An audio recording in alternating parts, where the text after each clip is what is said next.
quarterback on your roster who's going to eventually take over the reins of your franchise. And you knew I'd eventually bring this conversation to my guy, the, if you will, other JJ that you have, and JJ McCarthy.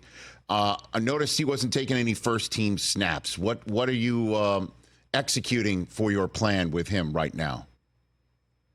Yeah, he's had a great spring. He's off to a really good start, transitioning into a new offense, bunch of new teammates, new players. He gets a ton of work throughout, routes on air and even in 7-on-7, where we were going full speed on all that stuff with some of the first group throughout the spring. So JJ's gotten a good acclimation to what our offense is really all about. He's starting to show some ownership of it and growing every single day. It'll be a big week for him this week, getting a few more reps before we set him off into the summer before arriving back here for a big training camp for our whole team, and certainly for JJ as he continues his development. But Rich, I can just tell you everything so far we had hoped to get out of JJ from the spring, confirming a lot of the things we thought about him throughout the pre-draft process. He's done all those things and then some. He's been wearing us out at the facilities, working his tail off, and I think he's going to be in a great spot to continue his growth and development, on a really good timeline. Sam Darnold's also had a really good spring, getting acclimated to our offense. So where we're at as a team right now, we feel really fortunate to have the talented group around that quarterback position, both at the skill players with Justin and Jordan Addison, TJ Hawkinson coming back, and adding Aaron Jones was huge for us to pair with Ty Chandler. And then I think our offensive line has really been solidified. Obviously with the two tackles we have, we bring back Dalton Reisner, who's going to compete like crazy at the guard spot with both Ed and Blake Brendel. And then Garrett Bradbury's been Mr. Reliable for us, in the middle. And anytime you're transitioning at the quarterback position, to have a veteran center to really kind of drive that communication and make sure we're all on the same page. It's a good setup. I know I wish I could have stepped in and got to play with the other 10 guys that our quarterbacks get to, and I think they feel the same way. Come on, I mean, wasn't...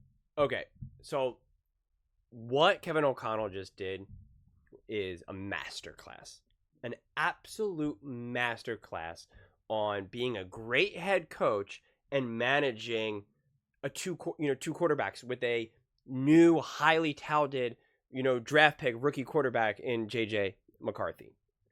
He did nothing but praise him and talk about his development, establishing a timeline, so you're pretty much letting everyone know, yes, he's doing great. He's doing everything we thought that he would be doing, but also obviously we're on a timeline that he's going to be growing and maturing. This isn't a ready-made, let's go, start game one, and he's just going to light the world on fire. No quarterback has really ever truly successfully done that. And of course, this example will be used for until the end of time. Patrick Mahomes, right? Obviously sitting out for the first season. But just because something is a cliche or used all the time doesn't mean that it's not deadly accurate. And so to think that you can just throw any quarterback and have instant success is just, wishful thinking, misleading, unless maybe your roster is absolutely stacked. Stacked. Brock Purdy's not going to the NFC Championship game his first 2 years of playing if he was drafted by the Carolina Panthers or the Cleveland Browns. It's just not happening, okay? It's just not happening. So I think what Kevin O'Connell is doing here is he knows that J.J. McCarthy is what the future is, that's what they want to develop. It fits the way how Kevin O'Connell wants to run the offense, his philosophy, the identity of the offense, all of that type of stuff. And a young quarterback to really grow into this, for him to finally shape a quarterback exactly how he sees fit, which he hasn't really been given that opportunity necessarily. And on the other side, he knows that he doesn't want to throw J.J. McCarthy in there because he is a really smart guy. Kevin O'Connell is as smart as it gets. As smart as it gets. The Minnesota Vikings are a very well-run organization. They are not one of these clown show organizations. They know exactly what they're doing. So they're not going to go draft J.J. McCarthy, put all their eggs in that basket and be like, okay, he's got to succeed right now. And if he doesn't, it's going to be, because they know this. We know that when quarterbacks, young quarterbacks especially, when they start that first season, if they don't just come out the gate going, like everyone just tries to bring them down. Everyone just says that they're a bust, they're a disaster, and it crushes the quarterback a lot of times. No matter how smart, no matter how resilient they are, all of these quarterbacks have that potential to just get more and more and more crushed. And that's what happens. By getting Sam Darnold now, they don't have that. They know we have a good, competent quarterback. Sam Darnold is a lot better than people realize, okay? He didn't have success with the Carolina Panthers and the New York Jets. Well, surprise, surprise, nobody does. Nobody does. He went to Shanahan and the 49ers. I know he only got to play so much, but when he did play, he looked really sharp. He looked like a legitimate quarterback, someone who can at least play in the NFL rather than like a complete spaz and a complete bust. Listen, did he live up to the expectations of being a top draft pick? No. But again, that happens when you get drafted to bad situations. Baker Mayfield also failed in Carolina, and now he signed a relatively big contract, relatively speaking, with Tampa Bay, right? They wanted to extend him and have him as their quarterback. So the Timberwolves, the Minnesota Vikings will have success no matter who they start. But just knowing, because they also paid Sam Darnold $10 million. Make no mistake about it. Again, I know it's a far cry from the $55 million contracts that these quarterbacks are getting now, but $10 million is not nothing. That is a legitimate contract, right? You have running backs fighting for that. $10 million is a legit thing. So it's not this guarantee of like, oh, well, he's just a backup quarterback. We're just going to spend $10 million on a backup quarterback. That's not necessarily true. Russell Wilson only got $1 million. $1 million. So $10 million is a real thing. And so it would not shock me if they go into the season establishing Sam Darnold as our starting quarterback, because not only can we legitimately win games, but it's also the smart move for JJ McCarthy. And again, you guys know this at this point, that I am a massive fan of sitting a quarterback out for a year. Massive. No matter who they are, whether they are Patrick Mahomes or Sam Darnold, it doesn't matter. Sitting that quarterback for a year, because the NFL is insane relative to playing in college. Just so much is different. Their bodies are still maturing. Their brains are literally still maturing. Their brains aren't even fully developed yet. Okay, these athletes are still going through puberty. Literally, they're still going through puberty. It's a real thing, right? Like they're not fully developed. We call them men, but they're not really men just yet. And so now it's like a JJ McCarthy. You say, listen, you're not going to play at all this whole season.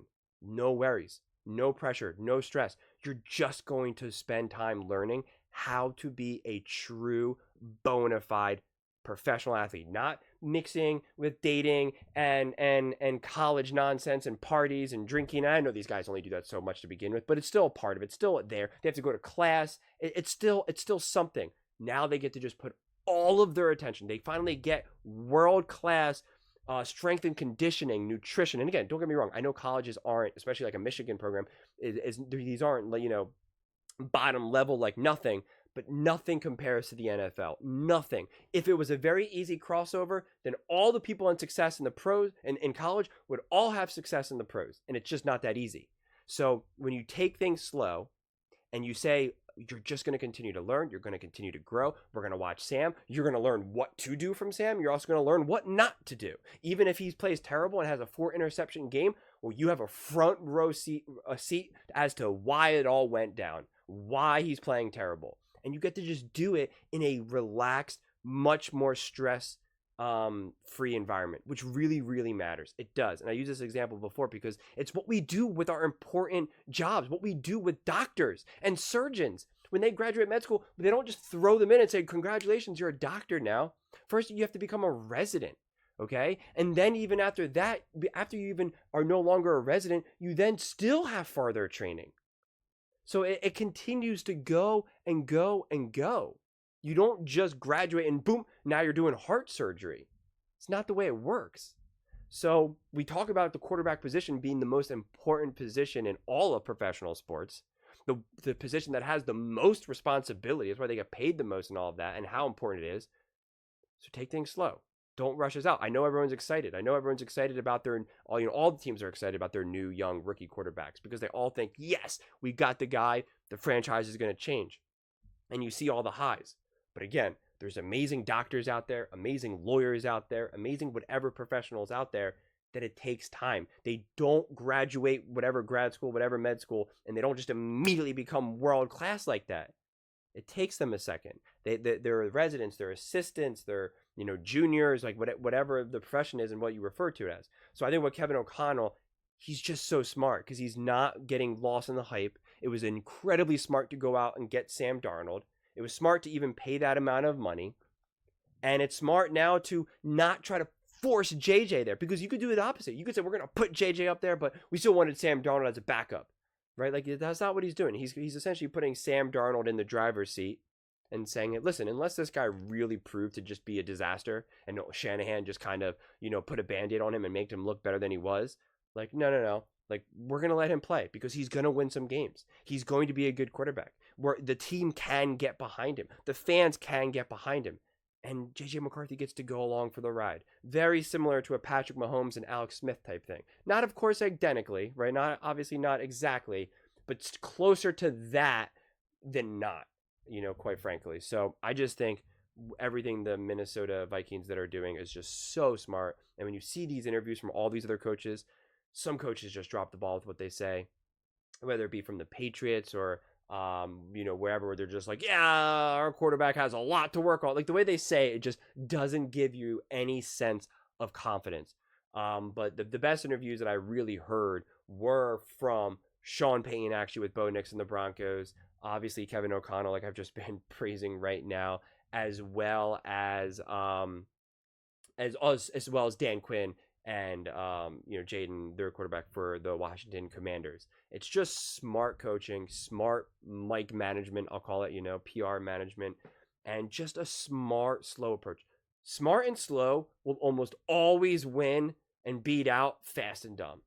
It just does, right? I mean, that's in any aspect of life, let alone high stakes professional national football, right? Like, I don't know why I said it like that, just professional football in the NFL. But those are just my thoughts. I would absolutely love to hear yours. What do you guys all think? Do you think JJ McCarthy should just, start right away? Do you think I'm kind of overblowing the impact of Sam Darnold?